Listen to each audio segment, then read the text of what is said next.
Welcome to Good Grief, the podcast where resilience meets reality. I'm your host, Dr. Christine Malone. In this podcast, we delve deep into the stories of individuals who've triumphed over tragedy, adversity, and trauma. In every episode, we bring you raw and honest narratives from guests who faced life's most challenging moments head on. Through candid conversations, they share their journeys of resilience, shedding light on the strategies, mindset shifts, and support systems that empowered them to rise above their darkest hours. Join us as we explore the profound depths of human resilience and discover how, even in the face of life's toughest trials, there can be light, growth, and yes, good grief.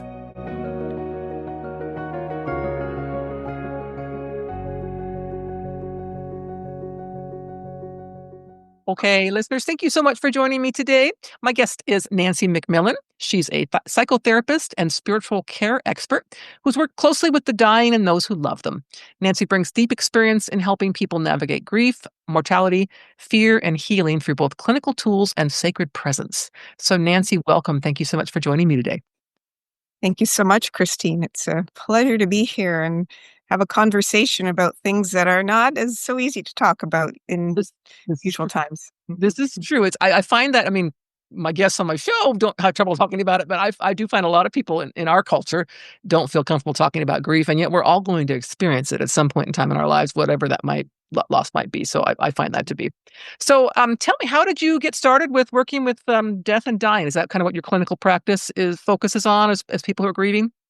Yeah, sure has been. And, what led me into my work was having a number of experiences, quite personally about encounters with death, my own mortality, Mhm. and with parents who both died.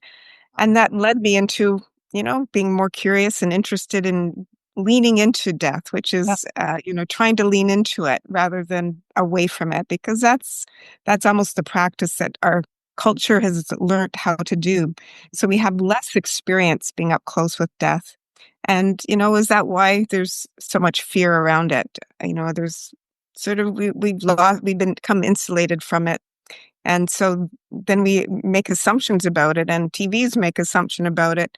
And so we get images of death that, from my experience being up close to it more often, I've been able to see that it can be something different. And that's really propelled me to want to talk about it, write about it, and try to bring another sensibility around death.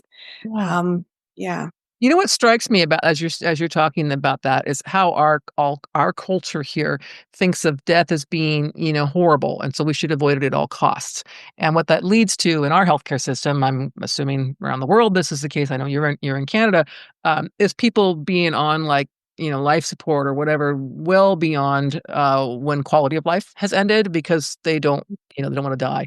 So I think that is kind of one part of it where people it's a fear, right? It's a fear. It's more of a I don't know what's going to happen, so I'm fearful of it, and so on. So I think that's kind of Right. one thing, and we Yeah.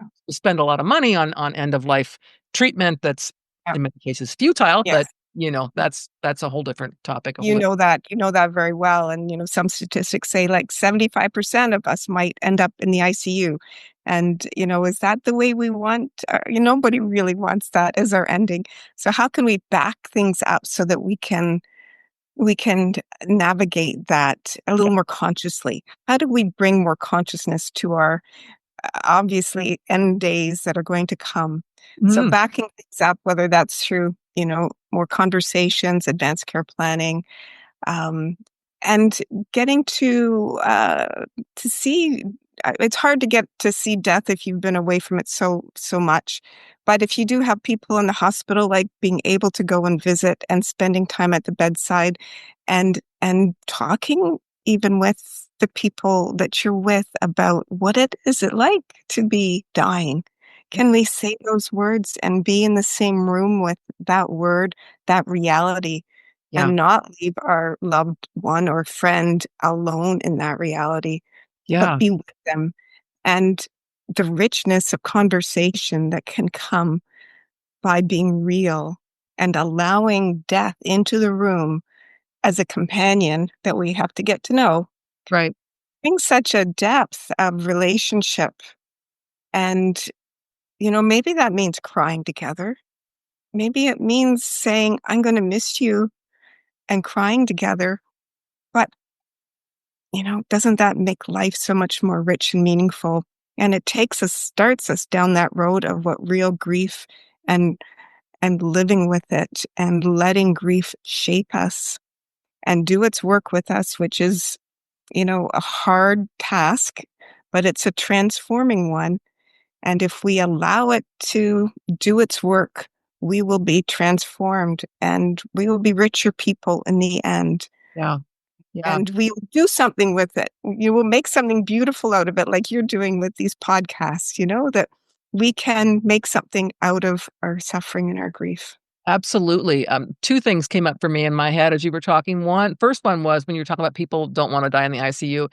I have a very good friend who's a hospice nurse, and I've had her come and speak to my students about end of life care and so on.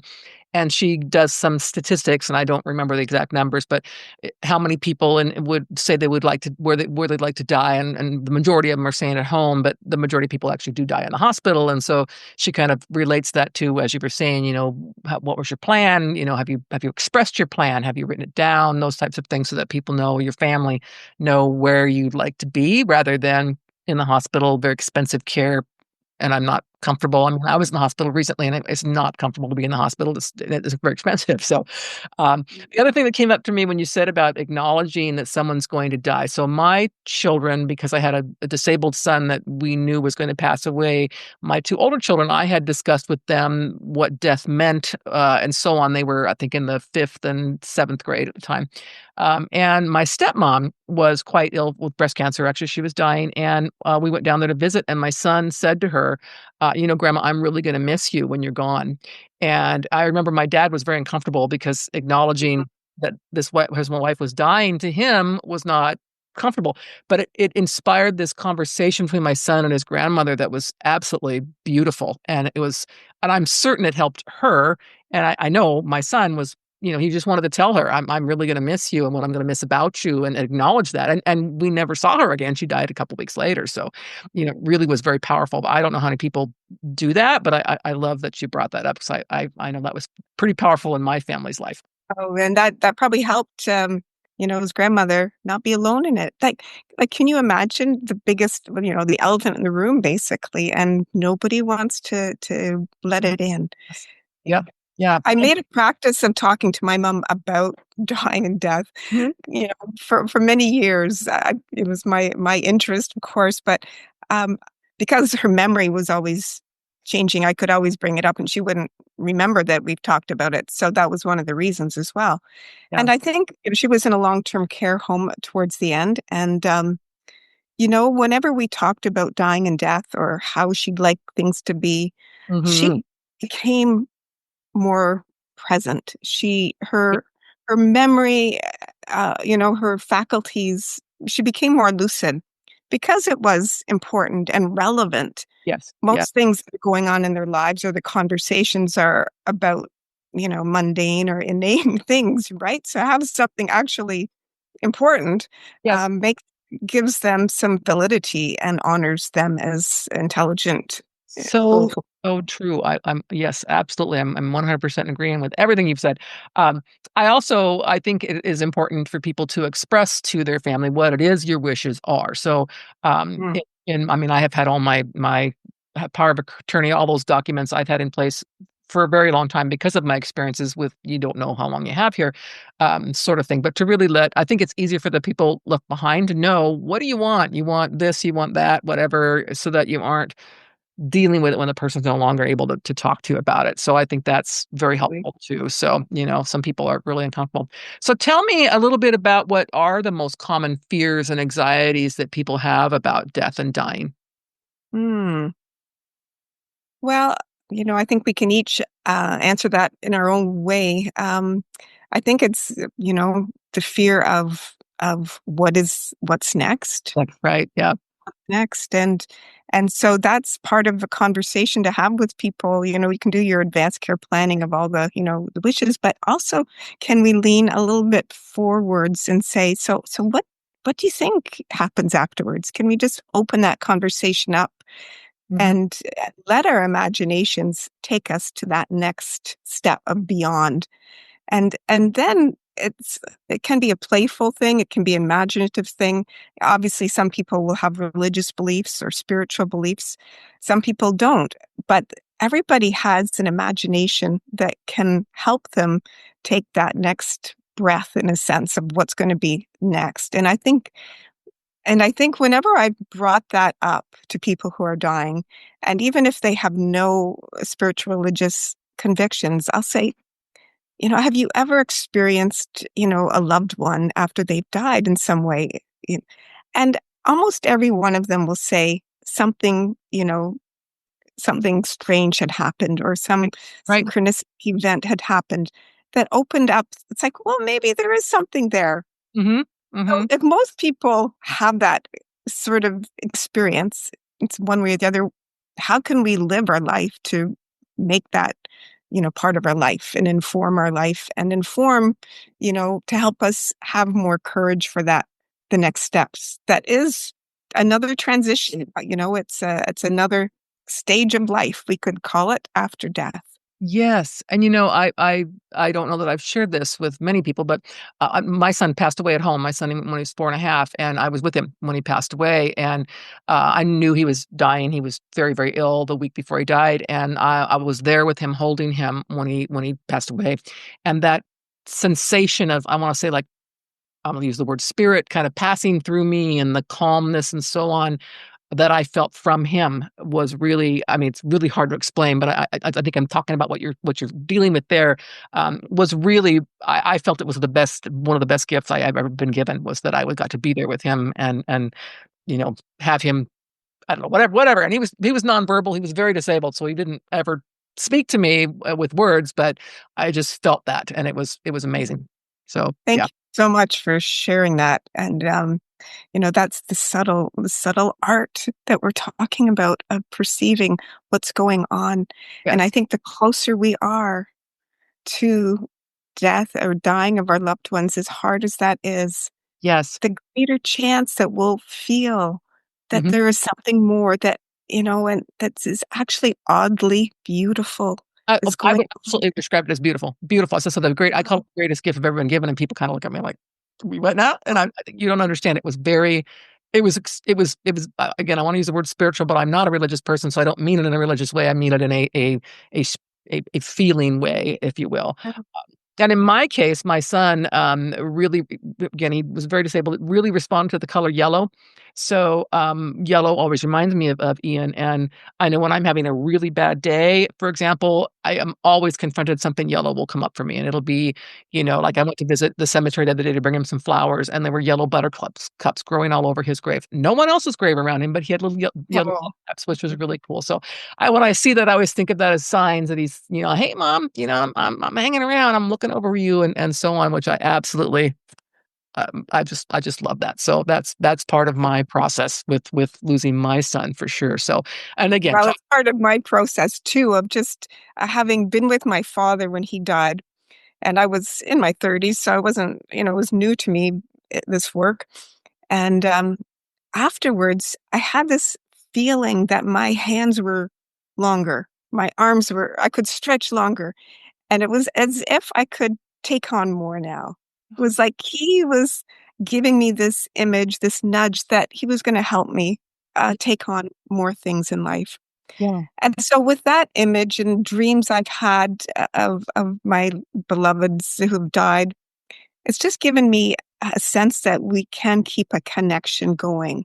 yes, And, whether it's psychological or spiritual, mhm, it all works together and it helps us include them in our lives, you know, yes, a- and they still want to be. Really, our ancestors all knew this. We yes, come from lineages where this was just part of our heritage, that our loved ones who are dead are in the next room.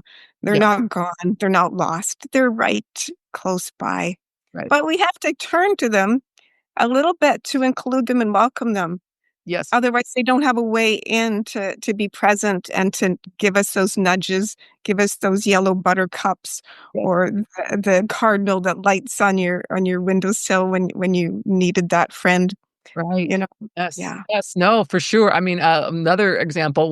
My husband that I'm married to now, we got married 5 years ago, and I had my other two sons walk me down the aisle. It was an outdoor wedding, and my there was a dragonfly that kept flying around. I mean, it was in the whole thing. It was everywhere, whatever. And I was like, oh, I wonder, is that my Ian saying, hey, I'm here too. I'm here too. I'm the dragonfly here. So Yeah. dragonflies have a special place for me, but that's fun.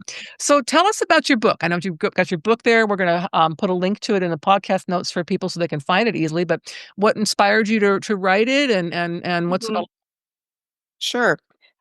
What really struck me most deeply was when I was with my mother when she was dying, the long dying time. And then when she died, we made the decision to bring her body home Mhm, and take care of her body in our house for the 3 days and wash and care for her body and tend her in with, small care team.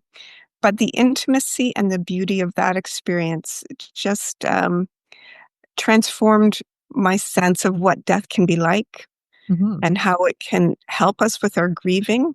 mhm. And so that started me on this journey of wanting to share that picture. Well, Right. one thing led to the other, and my many other experiences of being with many people at their bedside came forth, and then my own experiences with illness. So that became many stories just to illustrate different ways that we can enter the world of death and dying, Mhm. and maybe to find our own place to take another step, to open up the door, to make it a little easier for us to entertain how we ourselves can anticipate our own dying or that of another. Yeah. So is it a kind of like your story or a compilation of stories That it's part memoir, okay, but memoir mixed with my professional experiences. It's called creative nonfiction at this point, okay, the narrative nonfiction. So lots of very informative ways on how to be present with grief and the dying.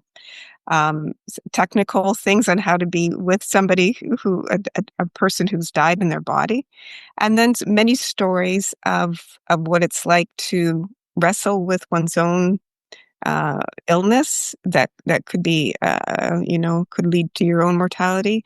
My own experiences with breast cancer, um, and even animal death. How we process the loss of our dear pets, and that is all a way that we, are brought to our knees. yeah, And hopefully we can allow that process to unfold and that it can just more deeply enrich us and we can keep moving with that, what it's brought to us. So it's a compilation of many small stories under a bigger umbrella of this whole thing of carrying our loved ones and ourselves through dying and death and beyond. oh, that's awesome. I love that. One thing that I wanted to ask you about, because I saw this in my notes from my person who does my notes for me, about funeral homes and green burials and how they're making a comeback. So, um, Yeah. what is a green burial?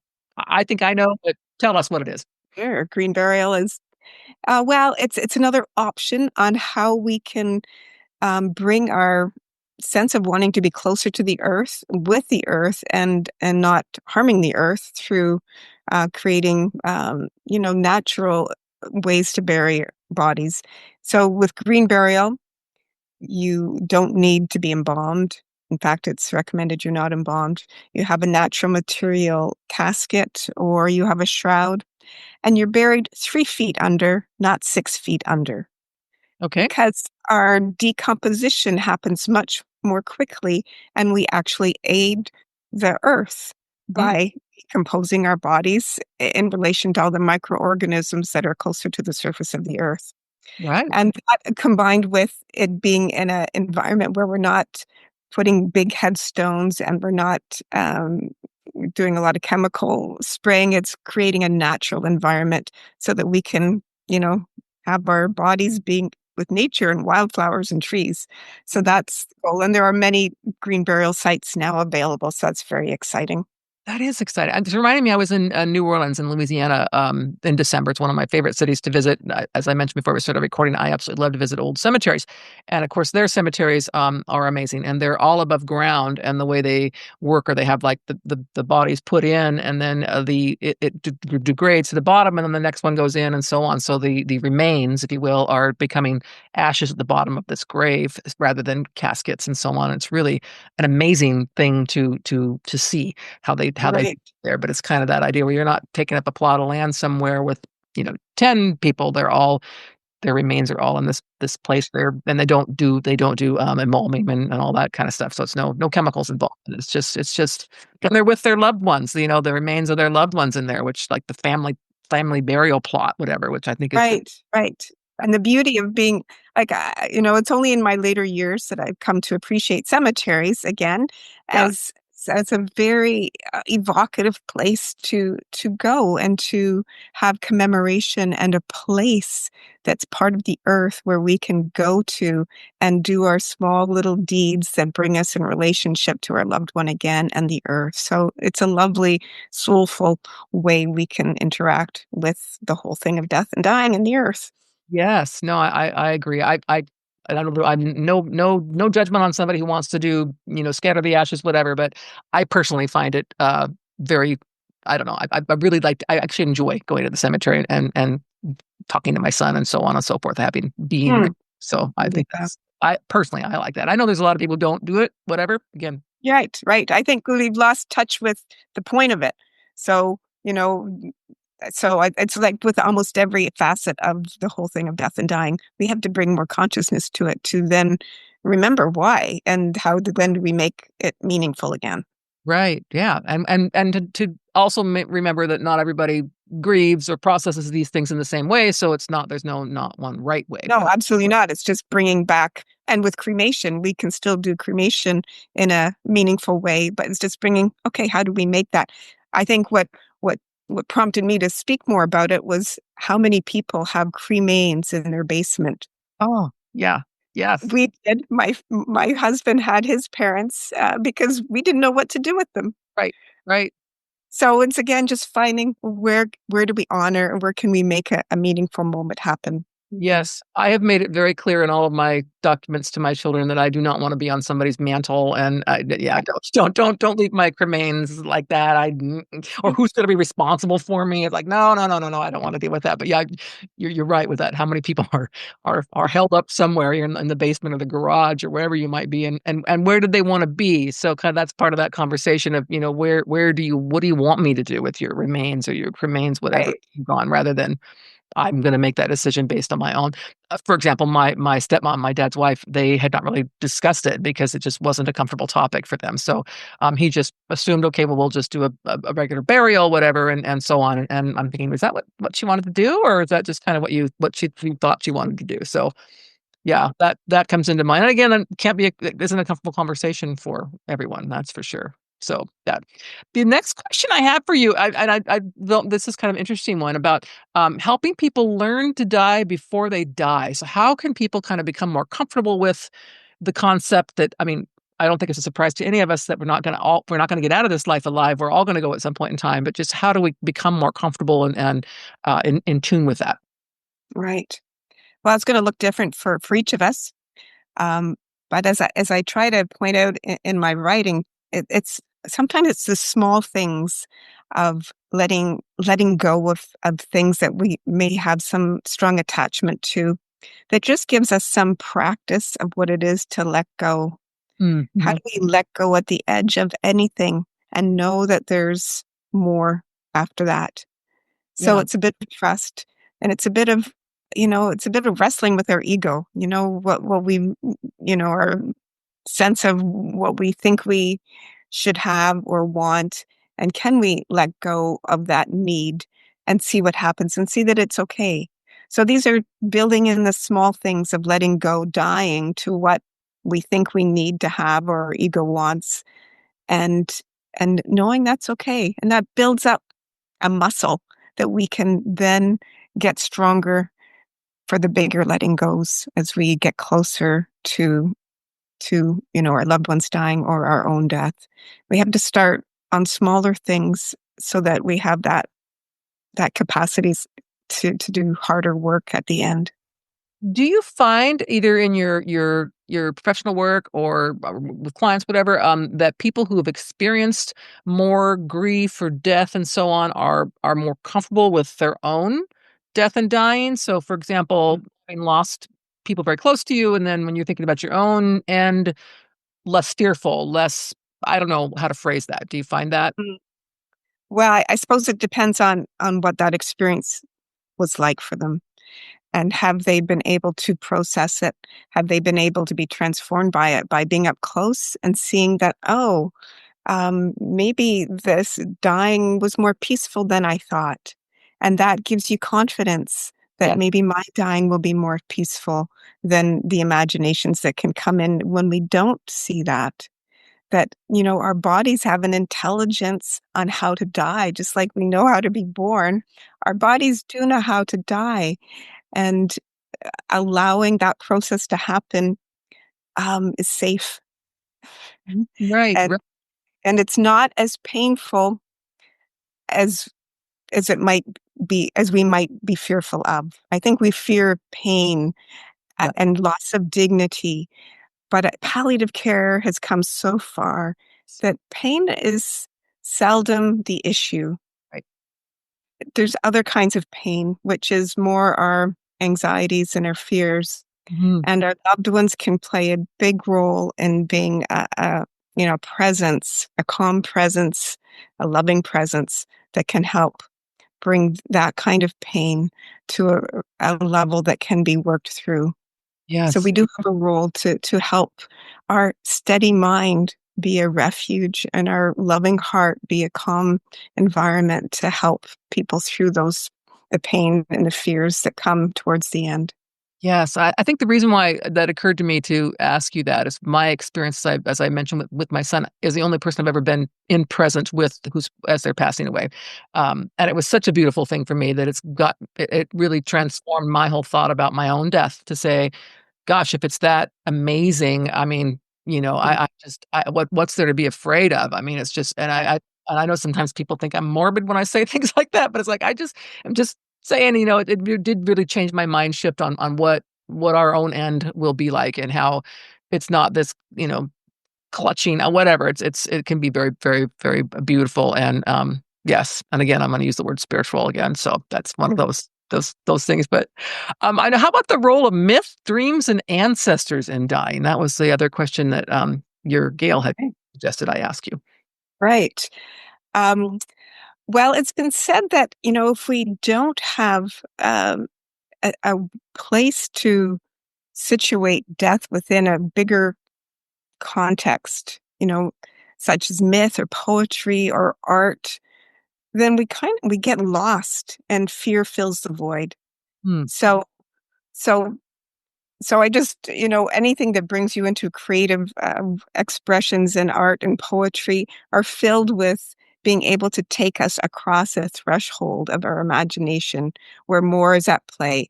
And I believe, at the end of our days, however our imagination will take us, it is not a nothing. Our world is full of evidence that creation has so many levels to it, Mhm. and that will hopefully shore us up to know that transformation keeps happening, and we're part of the creativity of all the earth, and hopefully that will give us more confidence Mhm. that it's not just all meaningless mayhem. There is a life force that we're part of a cycle of, and we're part of a big cycle that includes death, Right. life and death. And who knows what the circular spiral will lead us onto. But that's part of my hope, is to bring a more perspective that we're part of a big cycle, Yeah. and it's not over. Right. Nothing is ever over. Yeah. On off switch, if you will. So Birth and death and rebirth, it's all part of our in breath, our out breath. And so yes, and our dreams, um, many people will have had experience of dreaming of their loved ones after they've died. So, what is that? There's mystery abound, and we can't have answers, defined answers for all of these questions, but our wonderings and allowing mystery to to make us wonder. And living with wonder is a pretty wonderful thing to edge into. Yeah, it's very true. It's very true. And I think go back to something else that you said earlier is to just kind of to be open and welcome to that. So like for, as far as the dreams go, to be I'm welcoming that, this loved one, whatever. So I don't close that out. I guess that's how I want to phrase that. It's just That's right. That's right. Yeah. And that whole thing of welcome everything and don't push anything away, that's a wonderful idiom for all of life, just, and even the tough stuff, right? You've experienced tough things, and probably most of your listeners have experienced, some of the deeper ends of life, right? And working with some people with their grief, the, I'd be just marveling that so many of them would say, but I want to feel all of this. I don't wish any of it away, because this is my way to grow and to be present with what's happened. And they're making a lot of meaning out of what's happened for them. yeah, that's so powerful. I mean, it's really something I don't think people think about very much. That it's kind of like you can be in charge of that. You don't have to set it off to the side and so on. So Right. Yeah. I notice that if the people who are able to grieve right up close to an event, that if you can really allow your bodily experience of grief to express itself fully, like keening is such a powerful thing. If people have probably heard of that, the wailing, and they probably have experienced themselves. And once that corridor is opened up within you, within myself, it felt like this great river pouring through me.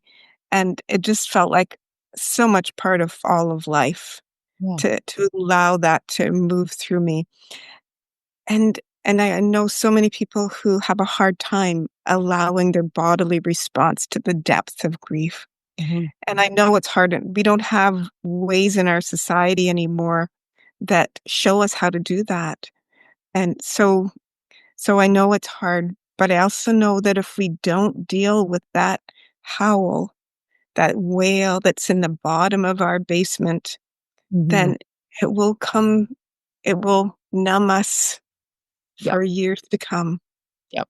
It'll Yep. be harder to come back to the further away we are from it. Yeah. So however it is you can tend and allow the depth of that anguish to come through, hopefully with loved ones, or somebody trusting and safe with you to help witness and hold, Mhm. then you will have the energy for the next steps to get through all that still has to be endured and come through. That's great. That's great. So what is the future for you? More books, or what are you thinking you might do as we go forward? Yes. Well, I'm keeping the writing going through my Substack post, so I invite people to check in. Um, they're free at this point, so I write every several weeks on topics related to these themes. So I really invite people to check that out. We'll put a link to that too in our podcast notes so people can find you, but that's really fun. So, is there anything else you'd like to share before we end today? Hmm. Well, I guess what we've talked about in terms of grief, and it's just that eternal paradox Mhm. that of grief and joy, and that joy can actually come through in the most surprising way Yeah. when we allow grief to have its place. Yeah. And that's the big surprise that that those of us who've gone that far, have experienced. So don't be afraid, because there's more to it than just the misery. There is something that breaks through. Yes. Yes, I 100% agree with that. So that's yes. Well, Nancy, thank you so much for being my guest today. It's been an absolute pleasure, and I look forward to reading your book, as I'm sure many of our listeners do too, because it sounds very interesting. Thank you so much, Christine. All the very best.